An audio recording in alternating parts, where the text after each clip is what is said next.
구원으로 인도하는 그 문은 참 좁으며 생명으로 인도하는 그 길은 참 험하니 우리 몸에 지워있는 그 더러운 죄짐을 하나 없이 벗어놓고 힘써서 들어갑시다. 구원으로 인도하는 그 좁은 문 들어가 영생으로 인도하는 그 생명길 갑시다. 이 세상에 많은 사람 큰 문으로 들어가 넓은 길로 갈지라도 멸망으로 끝나니 세상 헛된 부귀영화 모두 내어버리고 주의 말씀 순종하여 그 생명길로 갑시다. 구원으로 인도하는 그 좁은 문 들어가 영생으로 인도하는 그 생명길 갑시다. 구원의 문 열렸으니 주의 공로 힘입어 주저 말고 들어가서 생명길로 갑시다. 구원의 문 닫힌 후엔 들어가고 싶으나 한 번 닫힌 구원의 문 또 열려지지 않으리 구원으로 인도하는 그 좁은 문 들어가 영생으로 인도하는 그 생명길 갑시다.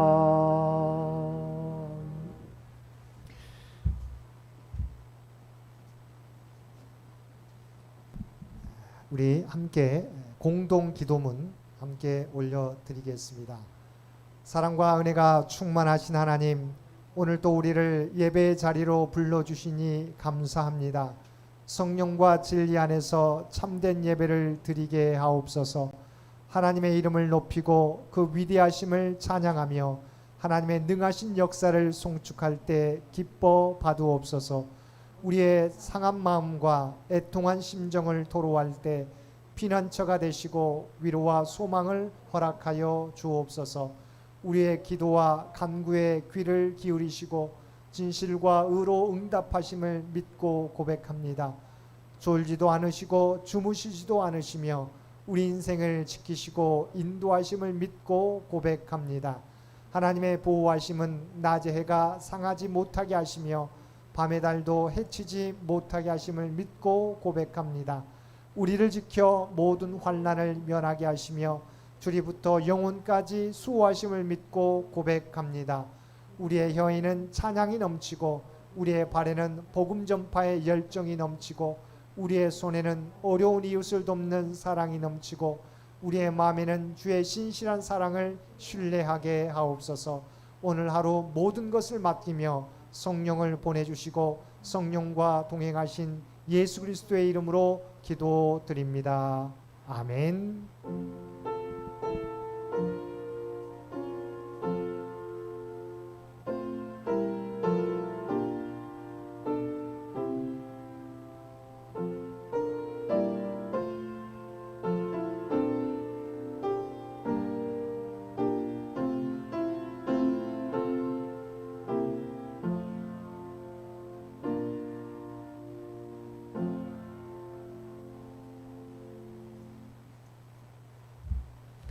오늘 우리에게 주신 하나님의 말씀 갈라디아서 4장 갈라디아서 4장 21절에서 31절까지 말씀입니다. 우리 같이 성경을 보면서 함께 우리 교독하겠습니다. 갈라디아서 4장 21절에서 31절까지 말씀입니다.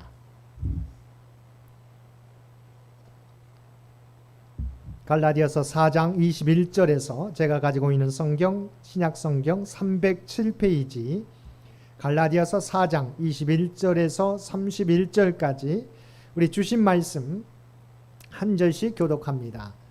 내게 말하라. 율법 아래 있고자 하는 자들아, 율법을 듣지 못하였느냐?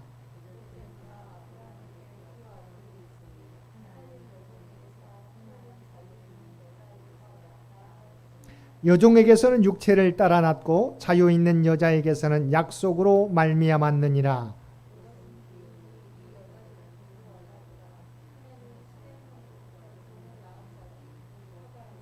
이 하갈은 아라비아에 있는 신의 산으로서 지금 있는 예루살렘과 같은 곳이니 그가 그 자녀들과 더불어 종노릇하고 기록된 바 잉태하지 못한 자여 즐거워하라. 상고를 모르는 자여 소리질러 외치라. 이는 홀로 사는 자의 자녀가 남편 있는 자의 자녀보다 많음이라 하였으니 그러나 그때 육체를 따라 난 자가 성령을 따라 난 자를 박해한 것 같이 이제도 그러하도다.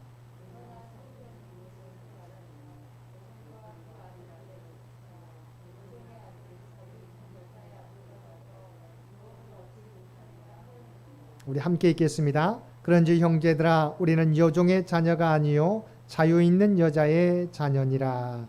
아멘.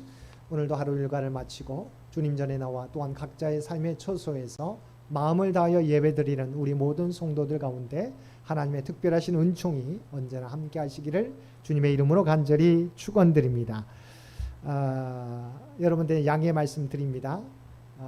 우리 PPT를 함께 운영하는 존자님께서 코로나에 걸려서 우리가 가정에서 쉬고 있어서 우리가 PPT를 작동하지 못하기 때문에 우리가 PPT를 띄우지 못하는 점, 그래서 여러분이 직접 성경을 찾고 또한 찬송가를 찾아야 하는 점 이해해 주시기를 바랍니다.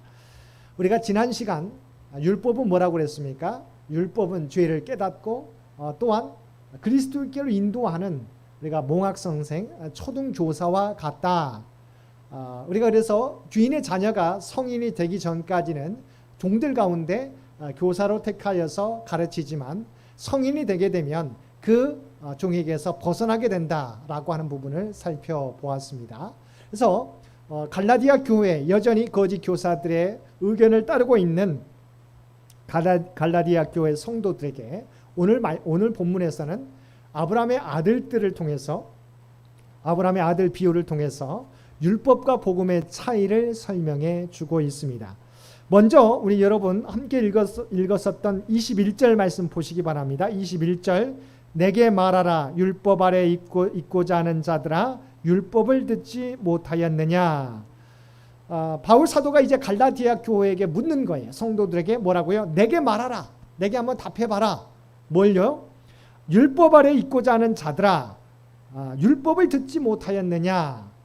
이것은 우리가 반의적 수사법이죠. 반어법을 사용한 겁니다. 율법을 듣지 못하는 이 말은 듣지 못했다는 말이 아니라 뭐예요?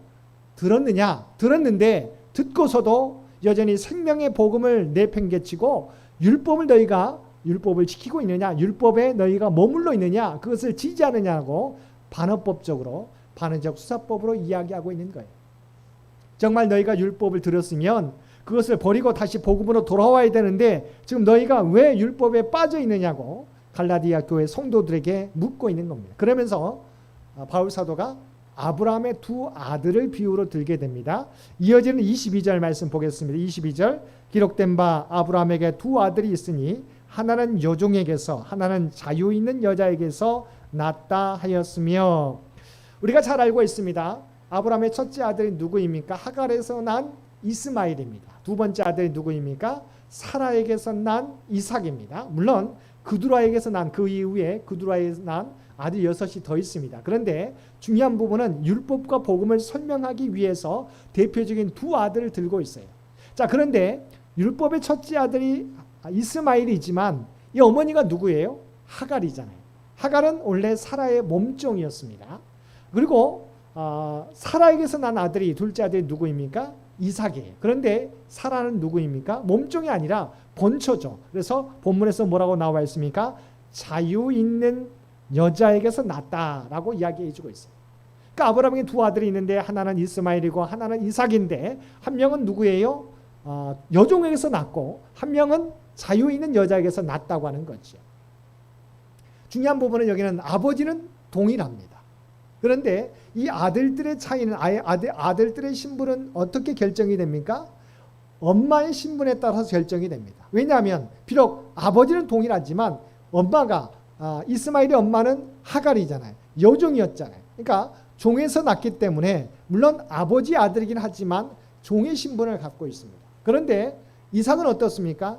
본처, 자유자의 아내, 자유자의 여인으로부터 났기 때문에 이 아들은 뭐예요? 자유인이죠. 그래서 이것을 설명하는 거죠. 그래서 실제를 설명하기 위해서 이야기합니다. 우리가 창세기에 보게 되면 하나님께서 아브라함을 내 본토 친척 아비의 집을 떠나 내가 지시할 땅으로 가라. 그 명령에 순종했을 때 우리가 지난 주일에 살펴보았던 것처럼 하나님께서 아브라함에게 어떤 축복을 주셨습니까? 세 가지 축복인데 너로 하여금 큰 민족을 이루게 해주겠다. 내 이름을 창대케 해주겠다. 너를 복이 되게 해주겠다. 그래서 먼저 큰 민족이 해주겠다고 약속했어요.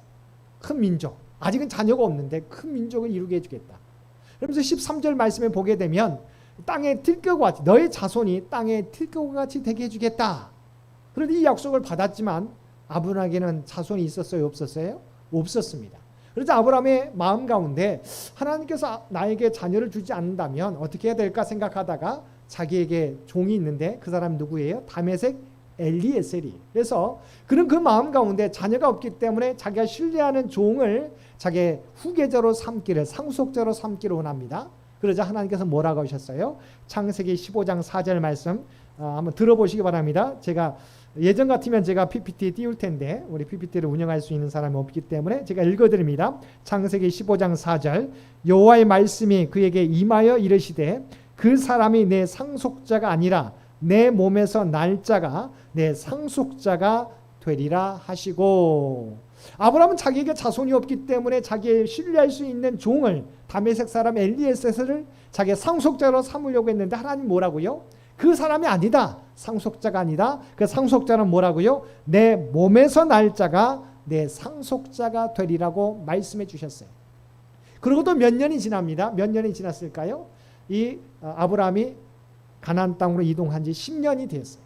10년이 됐는데도 불구하고 하나님께서 자손을 주지 않습니다.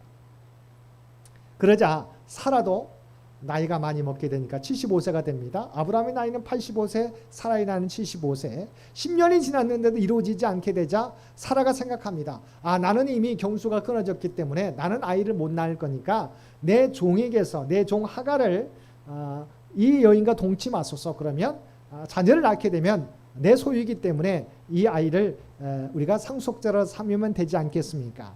근데 중요한 것은요. 이렇게 생각할 수 있어요. 그러잖아요. 10년이 지났는데 아이가 없게 되니까 이미 여인으로서 느끼잖아요. 자기가 경수가 끊어졌으면 아이가 우리가 생산할 수 없다. 아이를 잉태할 수 없다는 것을 깨닫게 되니까 분명히 자기는 안 되겠다. 끝났다고 생각하고 어떻게 해요? 자기의 종 하갈을 아브라함에게 붙여주려고 합니다. 그런데 중요한 것은 아무리 그렇더라도 뭐 해야 돼요? 하나님께 물었어야 돼요.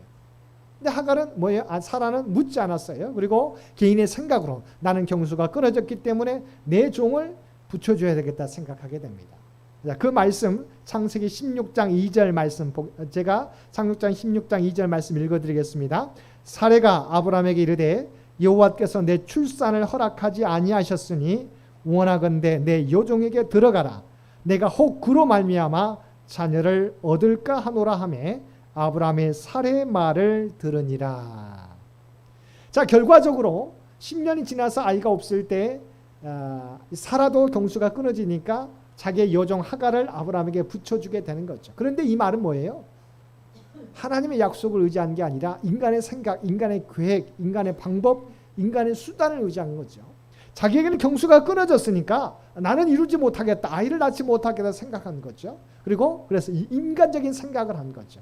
젊은 자기의 여종을 붙여주면 아이를 생산할 수 있을 것이라고, 아이를 잉태할 수 있을 것이라고 생각했다는 거죠. 인간적인 방법이죠. 그리고 이제 아브라함의 나이가 99세가 되었습니다. 사라의 나이도 89세가 되었어요. 우리가 아브라함과 사라의 나이 차이는 10살 차이예요. 그래서 89세, 79세가 되는 거죠. 99세, 89세가 되는 거죠. 자, 그때도 여전히 나는 이미 이 하갈을 통한 이스마엘이 있다고 생각한 거죠. 그런데 하나님께서 뭐라고 하셨어요? 1년 전에, 100세가 되기 1년 전에 아브라함에게 천사를 통해서 아브라함에게 찾아오셔서 그 아들이 아니다, 사라를 통해서 난 아이로 하여금 내 상속자가 되게 해주겠다고 말씀해 주셨습니다. 그 말씀이 창세기 19장 19절 말씀에 나와 있습니다. 제가 읽어드립니다. 창세기 19장 19절 말씀. 하나님이 이르시되 아니라 내 아내 사라가 내게 아들을 낳으리니 너는 그 이름을 이삭이라 하라. 내가 그와 내 언약을 세우리니 그의 후손에게 영원한 언약이 되리라. 이름까지 알려주셨어요. 이스마엘이 아니라 내 종의 자손이 아니라 바로 사라에게서 경수가 끊어졌을지라도 나는 내 사라에게서 난 자녀를 통해서 내 후손을 있게 해주겠다. 그래서 그 아들의 이름을 이삭이라고 분명히 알려주시기까지 하셨습니다. 그래서 17장 21절에 이렇게 다시 한번 말씀합니다. 내 언약은 내가 내년 이 시기에 99세니까 내년 100세 때 이 시기에 사라가 내게 낳을 이삭을 세우리라. 하나님께서 다시 한번 내 후손 사라의 후손을 통해서 바로 그 아들인 이삭이 될 것이라고 분명히 말씀해 주셨다고 하는 것입니다. 자, 여기에서 보게 되면 차이가 두 가지입니다. 먼저 아까 처음에 어떤 차이가 있었습니까? 아버지는 같지만 어머니가 달랐죠. 이스마엘은 누구의 자손이었습니까? 여종에서 난 아들이었어요. 이삭은 어떻게 돼요? 100세에 낳았는데 사라에게서 난 자식이었어요. 이게 뭐냐면 신분의 차이가 달랐다고 하는 거죠. 비록 자녀긴 하지만 이스마엘은 여종의 자녀고 이삭은 사라의 본처의 자녀였다고 하는 거죠. 종의 자녀고 한 사람은 자유자의 자녀였다고 하는 겁니다. 마찬가지죠. 두 번째 방법이 다릅니다. 첫 번 우리가 신분의 차이가 있었고 이스마엘은 어떻게 낳았습니까? 육신의 방법으로, 인간의 방법으로. 그래서 인간의 방법, 인간의 수단과 방법을 통해서 낳게 되었다. 근데 이삭은 어떻게 낳았습니까? 이미 사라의 경수가 끊어졌어요. 어떻게 이 사라가 잉태할 수 있었습니까? 하나님의 약속으로 가능했다고 하는 거죠. 그래서 두 가지 차이가 있는데 첫 번째는 신분의 차이. 이스마엘은 아브라함의 자손이긴 하지만 여종에게서 낳고 이삭은 본처 사라에게서 낳다. 신분의 차이다. 두 번째는 뭐예요? 하나는 한 사람 이스마엘은 육신의 방법을 통해서 낳고 두 번째 이삭은 하나님의 약속을 통해서 언약을 통해서 낳게 된 자녀다라고 하는 거지요. 자, 율법은 아까 말했던 그래서 율법과 복음의 차이가 이거라고 설명합니다. 방금 말했던 것처럼 자, 실제로 우리가 지난 시간에 살펴보았던 것처럼 율법은 언제까지 효력이 있습니까? 아이가 성년이 되기 전까지. 그래서 성년이 되게 되면 이제 다시 이 상속자가 되지만 성인이 되기 전까지는 가르치는 거죠. 바로 율법이 그렇다는 거죠. 예수님께서 오시기 전까지는 율법이 우리를 가르칩니다. 그리스도께로 인도하는 것이죠. 그런데 예수님께서 오시면 어떻게 됩니까? 바로 예수님께서 우리의 구원자가 되시는 거죠. 그래서 그런데도 불구하고 예수 그리스도 오셨음에도 불구하고 여전히 율법을 따른다는 것은 바로 종의 신분에 머물게 되는 것이다. 왜냐하면 율법은 행함으로 얻는 구원을 이야기하기 때문이지요. 그런데 뭡니까? 예수 그리스도의 십자가 은혜로 얻게 된 복음이기 때문에 우리는 예수 그리스도를 따르게 되면 어떻게 돼요? 우리가 상속자가 되는 거죠. 종의 신분이 아니라 상속자가 되게 된다고 하는 거죠. 그래서 바울 사도는 너희가 이것을 알고서도 이 율법에 대해서 듣고서도 그 율법을 따르고 있느냐라고 말하고 있는 거죠. 아브라함의 아들 이스마엘과 이삭의 차이인 것처럼 그들이 똑같은 아들인 것 같지만 전혀 다르다고 이야기해주고 있는 것이죠. 율법도 하나님에게서 나왔어요. 하나님의 복음도 하나님께서 나왔지만 이미 율법은 예수 그리스도의 전까지 초등교사의 역할을 하는 것뿐이고 예수 그리스도가 오신 이후부터는 예수 그리스도께서 우리의 구원자가 되어주심을 이야기하고 있다고 하는 것입니다. 그래서 27절 말씀을 보게 되면 자, 이것을 설명하게 됩니다. 자, 사라의 입장을 통해서 말씀합니다. 27절 말씀 보겠습니다. 기록된 바 잉티하지 못한 자여 즐거워하라. 상고를 모르는 자여 소리질러 외치라. 이는 홀로 사는 자의 자녀가 남편 있는 자의 자녀보다 많음이라 하였으니. 이 말씀은 사실은 이사야서 54장 1절의 말씀을 인용한 거예요. 그 말씀은 어떤 것이냐면 이사야 54장 1절에 나와 있는 상황은 어떻습니까? 이스라엘 백성들이 멸망해서 바벨론 포로로 끌려가 있어요.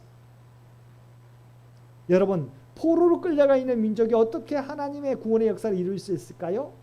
그러니까 모습으로 보게 되면 여기와 마찬가지로 어떤 형편입니까? 잉태되지 못한 자와 같아요. 자, 또 상고를 모르는 자와 같아요. 홀로 있는 자와 같아요. 그러잖아요. 나라도 없이 민족도 없이 바벨론에 끌려가 있는 이스라엘 백성들의 모습이 이와 같아요. 그런데 하나님께서 어떻게 해요? 자, 이들을 하나님의 은혜로 다시 예루살렘으로 돌아오게 하신다는 거죠. 약속이 있다는 거죠. 비록 형편은 아이를 낳지 못하고 상고를 경험하지 못하고 홀로 있는 여인과 같은 입장이지만 하나님의 약속이 있기에 이스라엘 민족이 다시 회복되게 되는 것처럼 사라의 모습이 어떻습니까? 이미 경수가 끊어졌어요. 나이가 90세가 되었어요. 아이를 낳지 못합니다. 그래서 여기 나와 있는 것처럼 모습은 잉태하지 못한 자예요. 상고의 이 아픔을 모르는 자예요. 홀로 있는 여자와 같다. 그렇지만 하나님의 약속이 주어지게 되면 어떻게 해요? 그의 나이 90세 때 경수가 끊어졌어도 하나님께서 약속으로 그의 가운데 생명을 잉태하게 되는데 그 아이가 누구예요? 이삭이라고 하는 거지. 그래서 아브라함, 이삭, 야곱으로 이어지고 야곱의 12아들을 통해서 12지파로 그래서 12지파가 번성하는 하나님의 구원 백성이 되었다고 하는 것이죠. 이와 같이 겉보기에는 어떻게 보입니까? 사라는 아이를 낳을 수 없지만 하나님의 약속의 은혜로 얻게 된 바로 생명이었다고 하는 거죠.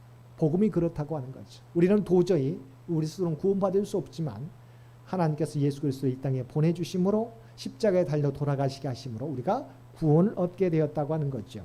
그래서 이제 이 비유를 통해서 이제 갈라디아 교회에게 결론을 전해줍니다. 자, 28절 말씀 보겠습니다. 28절 형제들아 너희는 이삭과 같이 약속의 자녀라. 지금 갈라디아 교회는 어떻습니까? 바울 사도가 전한 복음을 통해서 이들이 구원받은 백성이 되었어요. 갈라디아 교회를 세웠어요. 그런데 잠시 바울 사도가 떠나 있는 동안에 어떻게 하면 거짓 교사들이 와서 이 예수 그리스도 복음 받고는 안 된다. 율법을 지켜야 된다. 할례를 받아야 된다고 주장하게 되었어요. 그러다 이들이 헷갈린 거지. 예수 그리스도의 십자가만이 아니라 율법도 지켜야 된다. 할례를 받아야 된다고 생각하게 되었어요. 그런데 바울 사도는 뭐라고 고백합니까? 비록 지금 너희가 혼돈 상태에 있을지라도 너희의 신분은 뭐다? 28절 말씀 다시 보겠습니다. 형제들아 너희는 이삭과 같이 약속의 자녀다. 비록 거짓 교사들을 통해서 너희가 지금 혼돈에 빠져 있지만 너희의 본분은 뭐예요? 약속의 자녀라고 하는 거죠. 왜냐하면 예수 그리스도가 너희에게 복음이 예수 그리스도가 전한 복음이 너희에게 심겨졌기 때문에 혼돈하지 말아라. 너희는 이미 이삭과 같은 이스마엘이 아니라 이삭과 같은 약속의 자녀라고 이야기해 줍니다. 그러면서 지금과 같은 상황을 설명해 주고 있죠. 29절 말씀입니다. 그러나 그때 육체를 따라 난 자가 성령을 따라 난 자를 박해한 것 같이 이제도 그러하도다. 자, 율법을 받은 자들이 지금 성령을 받은 자, 복음을 믿는 자들을 박해하고 있잖아요. 그러잖아요. 이거 예수 그리스도의 십자가 갖고 안 돼. 율법을 지켜야 돼. 할례를 받아야 돼. 그래서 율법을 지키지 못하고 할례를 받지 못한 사람들을 핍박하고 있잖아요. 근데 이것이 이스마엘이 먼저 태어났던 이스마엘이 이삭을 약속의 자녀인 이삭을 핍박했어요. 자, 그 말씀 제가 읽어드립니다. 창세기 21장 8절과 9절 말씀에 보면 이스마엘이 이삭을 우리가 핍박하는 내용이 나옵니다. 제가 읽어드립니다. 아이가 자라매 젖을 떼고 이삭이 젖을 떼는 날에 아브라함이 큰 잔치를 베풀었더라. 사라가 본즉 아브라함의 아들 애굽 여인 하갈의 아들이 이삭을 놀리는지라 희롱하는지라. 그러니까 이미 형이잖아요. 그렇지만 늦게 태어난 그러나 본처에서 태어난 이 이삭을 보면서 질투심에서 이 아이를 괴롭게 했다는 거죠. 힘들게 했다고 하는 거죠. 마찬가지라는 거죠. 오늘 본문 말씀 29절 말씀에 뭐라고요? 그러나 그때 육체를 따라 난 자가 성령을 따라 난 자를 박해한 것 같이 이제도 그러하도다. 바로 과거에 이스마엘이 종의 아들이 약속의 자녀인 이삭을 괴롭게 했던 것처럼 지금 오늘날도 바로 육체를 따랐던 율법을 따르는 자들이 어떻게 해요? 종의 자녀들이 약속의 자녀 그리스도인들을 핍박하고 있고 박해하고 있다라고 이야기하고 있는 것이지요. 그런데 그 결과가 하나님의 뜻이 어디 있느냐? 자, 30절 말씀 보겠습니다. 그러나 성경이 무엇을 말하느냐? 여종과 그 아들을 내쫓으라. 여종의 아들이 자유 있는 여자의 아들과 더불어 유업을 얻지 못하리라 하였느니라. 이것을 봤던 사라가 이야기하잖아요. 아브라함에게 지금 내 종의 아들이 내 아들을 이렇게 핍박하지 않습니까? 이 아들을 쫓아내십시오. 그러자 아브라함이 어떻게 해요? 그 사라의 말을 듣게 되었다는 거. 하나님의 뜻으로 인정했다는 거예요. 그래서 이 이스마엘과 이 하갈과 이스마엘을 쫓아냈다고 하는 거죠. 마찬가지입니다. 여러분 이것을 이 말을 오해하지 마시게 되길 바랍니다. 그러면 율법은 아무런 소용이 없는 것이 아니죠. 우리로 하여금 하나님의 뜻이 무엇인지를 또한 깨닫게 해주는 게 율법이에요. 그렇지만 뭐가 문제예요? 율법을 행해야만 구원을 얻는다고 하는 것은 잘못됐다는 것. 이것은 아니라는 거죠. 자녀인 건 맞지만 그러나 약속을 하나님의 후손은 상속자는 되지 못한다고 하는 거죠. 그래서 이 말씀처럼 성경이 무엇을 말하느냐? 여종과 그 아들을 내쫓으라. 여종의 아들이 자유 있는 여자의 아들과 더불어 유업을 얻지 못하리라 하였느니라. 구원에 대해서는 상속자는 율법을 통해서가 아니라 바로 예수 그리스도의 복음을 받아들임으로 말미암아 복음을 받아들이는 자가 유업을 얻게 될 것이다. 상속자가 될 것이다. 구원을 받게 될 것이다. 이 양립하지 않는다는 거지. 이것은 율법은 뭐예요? 그리스도 오기 전까지 초등교사로서 가르치는 역할, 지혜를 깨닫게 되고 예수 그리스도를 알리는 역할을 하게 되지만 예수 그리스도가 오신 이후에는 그리스도가 우리의 온전한 구원자가 되어주심을 말씀해 주고 있는 것이죠.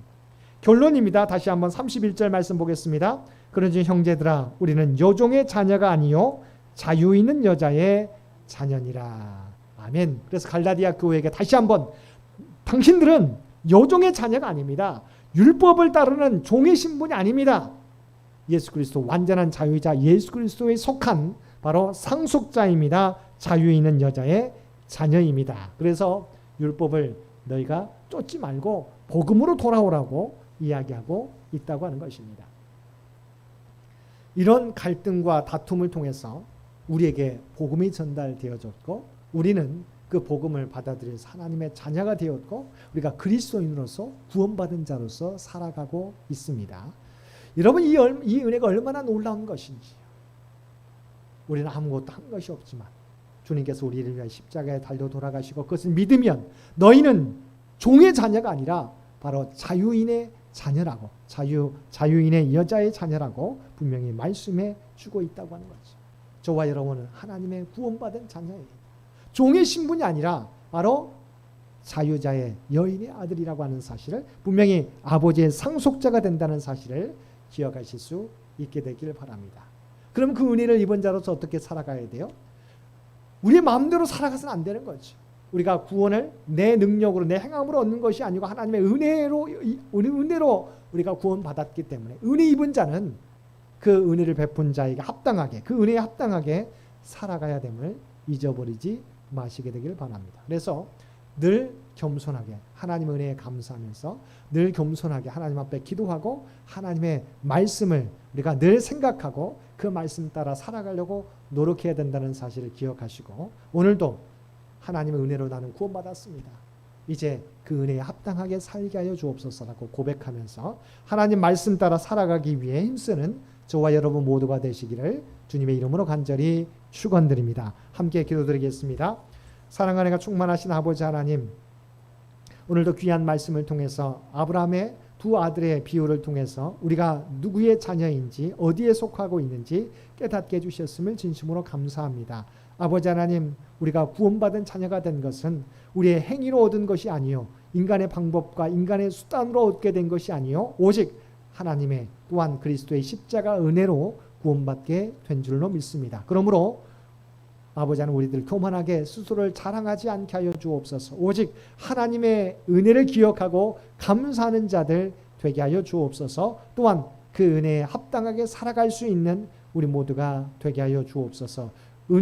아버지 하나님 은혜를 알지만 아버지 하나님 그 은혜에 합당하게 살지 못하는 어리석은 자들 되지 않도록 우리를 붙잡아 주옵소서. 특별히 이 나라의 민족을 궁히 여겨 주시옵시고 오직 하나님의 뜻 가운데서 이 민족을 인도하여 주시기 원합니다. 창현재단 우리 창현의 가족들 일일이 기억하여 주시고 구원받은 백성으로서 이 땅에 선한 영향력을 드러낼 수 있는 주의 백성들 되게 하여 주옵소서. 특별히 육신에 연약한 자들 아버지 하나님 기억하여 주시옵시고 정말 주 앞에 구하며 달려가게 될 때 아버지 하나님 그들 간국 가운데 역사하여 주옵소서. 우리 손사님 코로나로 아버지 하나님 이 요양 중에 있습니다. 아버지 하나님께서 친히 함께 주셔서 하루속히 치유함을 얻게 되고 아버지 하나님 사역의 현장으로 돌아올 수 있도록 그래서 크신 은총 더하여 주옵소서. 수능을 준비하는 귀한 자녀들 그들에게 하나님의 지혜와 능력을 허락하여 주시어서 하나님의 영광을 드러내는 귀한 자녀들 되도록 은혜 베풀어 주옵소서. 직장을 위해 준비하는 사랑하는 자녀들 위에도 놀라운 은총을 그들 모두에게 허락하여 주옵소서. 이 모든 간구 우리를 구원하여 주신 예수님의 이름으로 간절히 기도드리옵나이다. 아멘. 우리 다 함께 찬송 436장 통합찬송가 493장입니다. 찬송 436장 통합찬송가 493장입니다.